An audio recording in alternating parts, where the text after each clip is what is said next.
Rahul Gandhi NEET पर बात करते हैं, अग्निवीर पर बात करते हैं। महिला के केवल मणिपुर में है, बंगाल की संदेश खाली में महिला नहीं है, दिनाजपुर में महिला नहीं है। और दूसरी बात, आपने भाटी जी अभी कहा कि हिंदू होने पर गर्व है, लेकिन रहमानी जी, भाटी जी और तिवारी जी, सनातन पर जब कोई कीड़ा मकोड़ा बोलता है तो दर्द नहीं होता है, HIV एड्स बोलता है तो दर्द नहीं होता है। तब हम देखते हैं कि विपक्षियों का मुंह जो है सिल जाता है। इसीलिए आपने कहा कि इंडिया को कोई क्यों नहीं सुनता है, इसीलिए नहीं सुनता है क्योंकि कीड़ा मकोड़ा बताने के बाद भी आप लोगों का मुंह सुविधागा से सिला रहता है। हिंदू इसलिए हिंसक हो ही नहीं सकता, न कोई हिंदुस्तान का व्यक्ति बोल सकता है। अरे तो महाराज ये राहुल जी को समझाइए। हम तो कह रहे दुनिया में कहा जाता है सारे जहां से अच्छा हिंदुस्तान हमारा, ये हिंदुओं के बल पर कहा जाता है। लेकिन प्रधानमंत्री जब बोले पूरा टाइम हंगामा रहा और राज्यसभा में तो वॉकआउट हो गया। जब राहुल गांधी तो प्रधानमंत्री ने मणिपुर पे बोला, नीट पे बोला, अग्निवीर पर बोला, महंगाई पर बोला, इकोनॉमिक्स पे बोला, और किस पे बोलेंगे? दोस्तों नमस्कार। दोस्तों, राहुल गांधी ने आके ना राजनीति को इतना गंदा कर दिया है।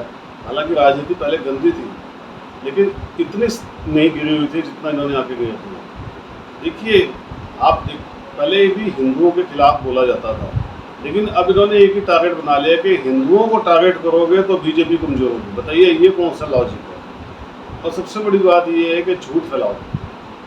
मुश्किल ये है दोस्तों कि हिंदू भी ना समझे। छोटी सी बात फैला दी कि जी मोदी जी 400 ले जाएंगे तो आरक्षण खत्म हो जाएगा, तो हिंदू उधर चल पड़ेगा। दोस्तों, अब थोड़ा बहुत तो इनको भी समझना चाहिए ना। लेकिन एक बात मैं आपको बता दूं, जो यूथ है ना पढ़ा लिखा, वो समझता है। और आज की डिबेट में आपने देख लीजिए, क्लिप देख लिया आपने, ऐसा धोया है ना कि याद करेंगे। दोस्तों वाकई ये बात सच है कि इन्हीं गद्दारों की वजह से ना हमारा देश गुलाम हुआ था, लेकिन अब नहीं होने देंगे। आप कमेंट्स करके बताइएगा आप क्या कहते हैं। वीडियो को लाइक और चैनल सब्सक्राइब जरूर कीजिएगा। Thank you very much. Please mike मत हटाइएगा। हाँ। दो सवाल है, भाटी जी, रहमानी साहब और तिवारी जी। जी जी जी। राहुल गांधी नीट पर बात करते हैं, अग्निवीर पर बात करते हैं। महिला के केवल मणिपुर में है, बंगाल की संदेश खाली में महिला नहीं है, दिनाजपुर में महिला नहीं है। और दूसरी बात, आपने भाटी जी अभी कहा कि हिंदू होने पर गर्व है, लेकिन रहमानी जी, भाटी जी और तिवारी जी, सनातन पर जब कोई कीड़ा मकोड़ा बोलता है तो दर्द नहीं होता है, HIV एड्स बोलता है तो दर्द नहीं होता है। तब हम देखते हैं कि विपक्षियों का मुंह जो है सिल जाता है। इसीलिए आपने कहा कि इंडिया को कोई क्यों नहीं सुनता है, इसीलिए नहीं सुनता है क्योंकि कीड़ा मकोड़ा बताने के बाद भी आप लोगों का मुंह सुई धागा से सिला रहता है। ओके। राजकुमार भाटी, आपके सवाल का एक सीधा जवाब तो ये है कि हम कभी नहीं बोलते। हम हर धर्म का सम्मान करते हैं, हर जाति का सम्मान करते हैं। जो बोलते हैं वो गलत बोलते हैं, हम उसका समर्थक नहीं है। किसी धर्म के खिलाफ, किसी जाति के खिलाफ टिप्पणी नहीं करनी चाहिए। दूसरे, इसका जो सत्यता है वो ये है कि कुछ कट्टर हिंदू, कट्टर मुसलमान हैं दोनों तरफ, वरना ज़्यादा तादाद में इंसान हैं दोनों तरफ। जी, दोनों तरफ कुछ खराब लोग हैं, उनका बहिष्कार होना चाहिए, उनकी निंदा होनी चाहिए। जी। अच्छा, कट्टर हिंदू दोनों तरफ हैं। ये दागिस्तान में जाके जो चर्चों पे हमला हो गया, वहां भी कट्टर हिंदू हैं। आप करो गुमराह, वहां भी गुमराह। श्रीलंका में चर्च पे हमला हो रहा है, वहां भी हिंदू है। हमास पे जाके हमला हो रहा है, वहां भी हिंदुओं की वजह से हो रहा है। बर्मा में रोहिंग्या वाले में हिंदुओं की वजह से हो रहा है। सुनिए, बोस्निया हर्जेगोविना में हिंदुओं की वजह से हो रहा है, बेल्जियम में हिंदुओं की वजह से हो रहा है। मैं कहना चाहता हूं, कांग्रेस के उससे सवाल है मेरा अपना, कि देखिए जितना भ्रम उतनी सियासत। एक विपक्ष का जो नेता था राहुल गांधी जी, वो नेता था नहीं, नेता है सर। मैं तो इसलिए कह रहा हूं कि आने वाले टाइम में पता नहीं ना कि पहले ही दिन सदन में भ्रमित कर दिया उन्होंने लोगों को। भ्रमित किया क्या? अग्निवीर से लेके आपके लेके अपना जितने भी जो थे हमारे मुद्दे थे उन्होंने गिने थे, और सबने सत्ताधारी ने उसको रोका टोका। उसके बाद भी पूरे 140 करोड़ को भ्रमित करके इतना झूठ बोल दिया गया कि आज भी लोग भ्रमित है। और मैं भी भ्रमित हूं सर, मैं भी भ्रमित हूं। अच्छा, मैं भ्रमित हूं। अब मृत्युंजय तिवारी बताइए, भ्रमित है ये? अब इन्होंने वैसे चश्मा भी डाला हुआ है, काला हो सकता है, इन्हें सब धुंधला दिखाई दे रहा हो। उनके बातों पर क्या जवाब दिया जाए? देखिए, वो जो कह रहे हैं आप भी समझ रहे हैं, जनता भी सब देख रही है, समझ रही है। अरे जवाब दीजिए महाराज। जवाब दे रहे हैं कि राहुल गांधी जी ने देश के नौजवानों, किसानों, माताओं, बहनों के सवाल उठाए, छात्रों, नौजवानों के सवाल। इसका जवाब आदरणीय प्रधानमंत्री जी 2.5 घंटे के अपने भाषणों में नहीं दे पाए, संतुष्ट नहीं कर पाए सदन को। ये सवाल उठा, अहम सवाल है। सुधांशु जी, मैं बता रहा हूं, प्रधानमंत्री संतुष्ट नहीं कर पाए। ईमानदारी में तो बात बताऊं, भ्रम में देश की जनता नहीं, भ्रम में ये दोनों हैं। देखिए, कांग्रेस का जो राइज हुआ है वो उन्हीं राज्यों में उन्होंने शानदार सफलता हासिल की जहां सहयोगियों के कंधे के ऊपर चढ़े हैं। प्रधानमंत्री जी ने कहा परजीवी है। उत्तर प्रदेश में 9.3% वोट पाके 6 सीटें पाई हैं उन्होंने। अब सर आप अपने टर्न पे बोले, आप अपने टर्न पे बोले, मैं बता रहा हूं राजस्थान में मैं आपसे जिम्मेदारी कह रहा हूं। जिन राज्यों में भाजपा और कांग्रेस का सीधा मुकाबला था, एक में भी कांग्रेस भाजपा से ज्यादा सीटें नहीं जीत पाई है। मगर जहां सबसे ज्यादा सीटें जीती हैं केरल में मुस्लिम लीग के दम पे, महाराष्ट्र में महाविकास अघाड़ी के दम पे। और एक फैक्ट आपको बताऊं, आपको पता है कि इस चुनाव में सबसे बड़े अंतर से कौन जीता है? कौन सी लोकसभा जीती गई है? किसी को पता है? पता है, बताइए कौन सी? धुबरी। हाँ धुबरी। कितने से? 10,25,000 से कांग्रेस के रकीबुल हसन जीते हैं। और आसाम में ये वो इलाका जिसके लिए मिनी बांग्लादेश कहा जाता है, जिसमें सबसे ज्यादा डेमोग्राफिक चेंज आया है। और बदरुद्दीन अजमल चुनाव हार गए। AIUDF की कीमत पे आगे बढ़े, तेलंगाना राष्ट्र समिति की कीमत पे तेलंगाना में आगे बढ़े, JDS की कीमत पर ये आगे बढ़े कर्नाटक में। अब सोच लीजिए RJD और सपा का क्या होने वाला है भाई, ये सपा और ये एक साथ जो आए थे। लेकिन इसी डेमोग्राफिक चेंज की बात झारखंड हाई कोर्ट ने करी। इसी की तरफ इशारा, इसी पर स्टेटमेंट इलाहाबाद हाई कोर्ट का आया। 10 साल से सत्ता पे कर क्या रहे? क्या करें? अरे भाई हम तो सीए ला रहे हैं, तो सीए लाने के बाद आप पालन कर रहे हैं, NRC के लिए आप हल्ला मचाते चले जा रहे हैं। देखिए अमीश जी, बीजेपी का कहीं पर निगाह है, कहीं पर निशाना। और आपकी? हमारा तो सीधा निशाना है कि देश को संवारना है, देश को सजाना है, देश को बनाना है।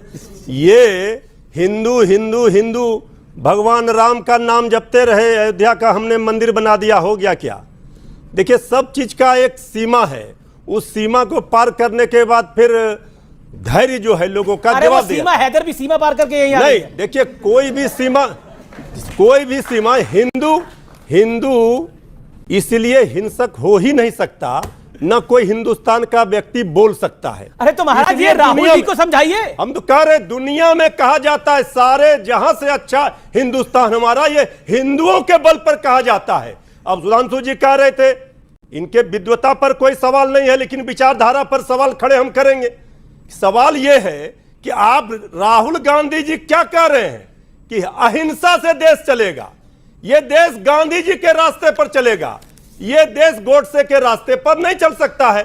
अगर ये कहा जा रहा है तो सही था, उन्होंने बोला हिंदू का मतलब अहिंसा अहिंसा हिंसा, यही उन्होंने बोला। देखिए राहुल हिंदू का मतलब हिंसा हिंसा हिंसा। हम दावे के साथ कह सकते हैं श्री राहुल गांधी जी ने बीजेपी RSS को लेकर कहा, उनकी नीतियों को लेकर कहा। मैं ये कहना चाहता हूँ, राहुल गांधी जी सदन में आकर के उन्होंने जीसस की फोटो दिखाते हुए कहा कि जीसस ने एक बात कही थी, अगर कोई एक गाल पे चाटा मारे तो दूसरा गाल आगे कर दो। लेकिन हमें किताबों में पढ़ाया गया और ये कहा जाता है कि महात्मा गांधी जी ने अहिंसा परमो धर्म का कहते हुए ये कहा था कि कोई एक गाल आगे पे चाटा मारे तो दूसरा गाल आगे कर दो। तो राहुल गांधी जी सदन के अंदर झूठ बोल रहे थे या महात्मा गांधी जी झूठे थे? भाषा जो होती है, भाषा में संकेत भी बहुत महत्वपूर्ण होते हैं। भाषा केवल शब्दों से ही व्यक्त नहीं होती, कई बार शब्द का अर्थ अलग होता है लेकिन संकेत दूसरा अर्थ दे देता है। राहुल गांधी इशारा करके कह रहे थे कि ये जो अपने आप को हिंदू कहते हैं वो बीजेपी और RSS के हिंदुओं के लिए कह रहे थे। जब प्रधानमंत्री मोदी बोले, और ये राजकुमार भाटी और मृत्युंजय तिवारी आपको दोनों को जॉइंट इसका जवाब देना चाहिए, जब प्रधानमंत्री बोले राहुल जी ने मुद्दे उठाए और उनको सत्ता पक्ष ने शांति से सुना, जबकि सत्ता पक्ष की संख्या 300 के आसपास थी। नहीं शांति से सुना, नहीं बिल्कुल शांति से सुना गया, बिल्कुल शांति से सुना गया।